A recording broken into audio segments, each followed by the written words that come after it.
लोक तुमच्याशी कसे वागतात हे त्यांचे कर्म, पण तुम्ही त्यावर कशी प्रतिक्रिया देता हे तुमचे कर्म.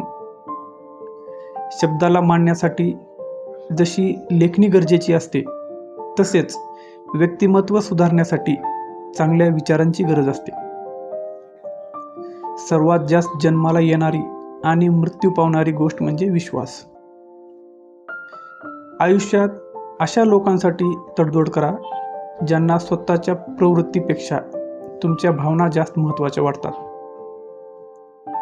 दुसऱ्याचं चांगलं करण्यासाठी कोणत्याही पदवीची गरज नसते, फक्त मनात चांगली भावना असावी लागते. कधी कधी तुमचा दोष नसला तरी तुमच्या प्रतिष्ठेमुळे, प्रतिभेमुळे आणि सत्य बोलण्याने लोक तुमचे शत्रू बनतात. जपून टाका पाऊल, इथे प्रत्येक वाट चांगली नसते. जपून बनवा नाती, इथे प्रत्येक माणूस आपला नसतो. जपून घ्या निर्णय, इथे प्रत्येक पर्याय योग्य नसतो. जपून ठेवा विश्वास, इथे प्रत्येक चेहरा खरा नसतो.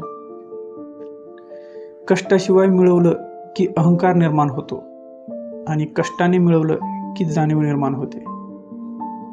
जीवनात चांगले दिवस यावेत असे वाटत असेल तर वाईट दिवसांचा सामना करावा लागेल.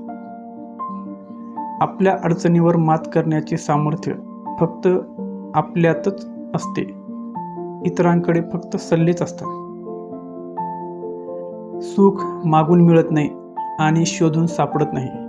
सुख ही अशी गोष्ट आहे की दुसऱ्याला दिल्याशिवाय स्वतःला मिळत नाही. आयुष्यात उजेड आला की अंधारात मदत करणाऱ्याचा विसर पडतो.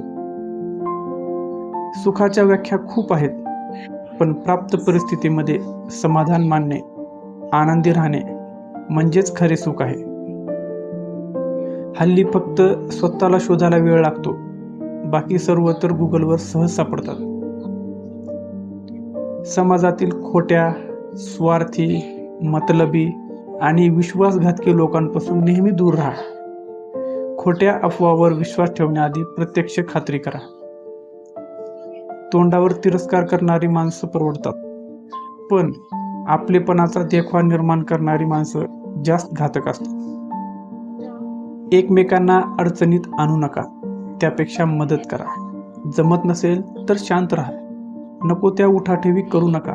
वाद वाढवू नका. दुसऱ्याच्या वस्तूला, संपत्तीला आपली समजून वागू नका. माणसं मोठी करा, तुम्ही आपोआप मोठे व्हाल. तुलना करावी पण अपमान करू नये, कारण आपण जे पेरलेलं असतं तेच उगवतं. स्वतःला हवं ते ऐकण्यासाठी व पाहण्यासाठी दुसऱ्याला चुकीचं ठरवू नका. कधीतरी स्वतःचा दृष्टिकोन बदलून पहा. तुम्हाला हवं ते ऐकता व पाहता येईल. काहीही साध्य करण्यासाठी आपल्याला फक्त 2 गोष्टींची आवश्यकता असते. पहिले संकल्प आणि दुसरी म्हणजे कधीही न संपणारे धैर्य.